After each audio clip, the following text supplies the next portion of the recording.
Here's a crash course on homonyms, homophones, and heteronyms, also known as really confusing concepts in the English language. Confusing concept number 1, homonyms.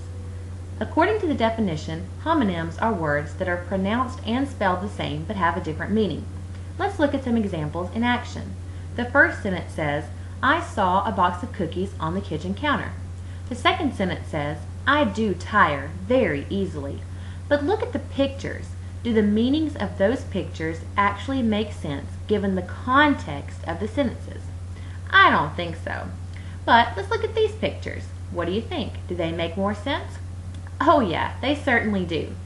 Here are some other examples of homonyms. Well, ruler, bark, rose, stalk, and foil.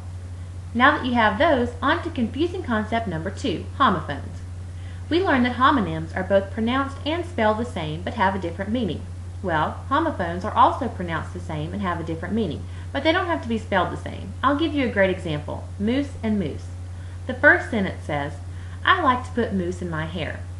The second sentence says, did you see moose by those trees? The third sentence says, I love to eat mousse for dessert. But wait a minute. The way that pictures are arranged make no sense given the context of each sentence. So, let's try to rearrange them. Aha! Now each sentence has the correct use of moose. Here's some other examples of homophones. Do, vein, hair, board, heel, and time. Now that you're getting the hang of it, on to our last confusing concept, heteronyms. A heteronym is defined as a word that is spelled the same but is pronounced differently and has a different meaning. Here are some examples.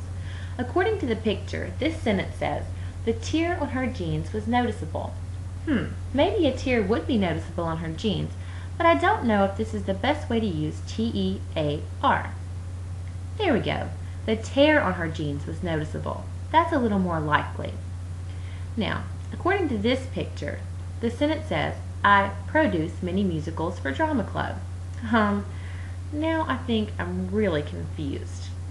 Oh, I produce many musicals for drama club. Now I get it. This last sentence says, how would I sow a crop? Wait, that definitely doesn't make any sense. Bingo, how would I sow a crop? That, on the other hand, does make sense. Here are some other heteronyms. Lead, led. Drawer, drawer. Dove, dove. Present, present. And close, close. All of this leads us to a big question. Why should you care about homonyms, homophones, and heteronyms?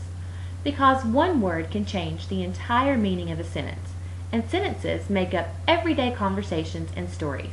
For example, the captain of the prom committee lost her sight for the dance. Wow, I hope not, but what do you think? Is this the best use of sight given the context of the sentence? Or, the captain of the prom committee lost her sight for the dance. Maybe she could have gone temporarily blind, but I think it's more likely that she lost the actual place for the prom. So tell me, are you convinced? I sure hope so. Or you could be left. No, that's not what I mean. Or you could be left stranded during a great story. I hope you understand homonyms, homophones, and heteronyms at least a little better. Now, get out there and use them correctly.